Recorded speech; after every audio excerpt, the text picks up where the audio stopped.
When you read the transcript of when Mr. Neeson asked his friend who had gotten raped what happened, the first question he asked about the attacker was, what color were they? So weird. Okay, so when you think about a description of somebody, if that's the first thing your mind goes to, I think that's a red flag to wonder why that's important in the series of questions you're gonna ask. I understand we have to describe somebody, but that's the first thing he went to. And then fast forward to today. He was on Good Morning America today, and one of his first statements is he said, I am not a racist.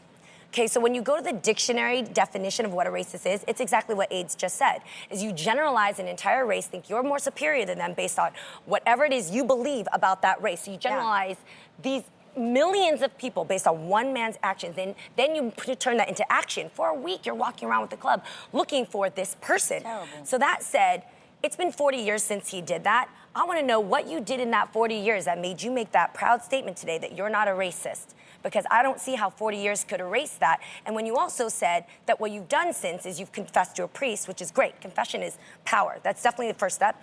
Then you said you took a power walk. You don't power walk off racism. You know what I'm saying? When you think you have privilege, you think if I say, well, I did this 40 years ago, you know, and let me because all he had to do was take out the adjective.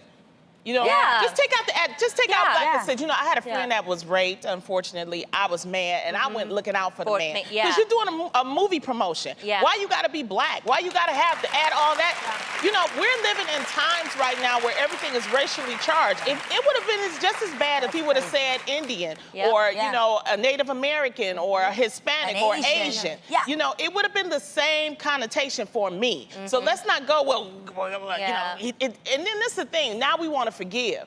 There's certain people you want to forgive, and certain people you don't want to forgive. You know, you didn't want to forgive Kevin Hart for what he did 10 years ago, but now we got to forgive Liam Neeson. Come on now, y'all, all right? What I'm saying is, violence helps nothing. Nothing. No one. Violence solves nothing. Don't get yourself... Trayvon Martin would have been 24 years old today. The guy that shot him had issues with people of color. You could have been taking away one of my family members, just like what Munchkin just said. So be careful. Violence is not the answer. Ever.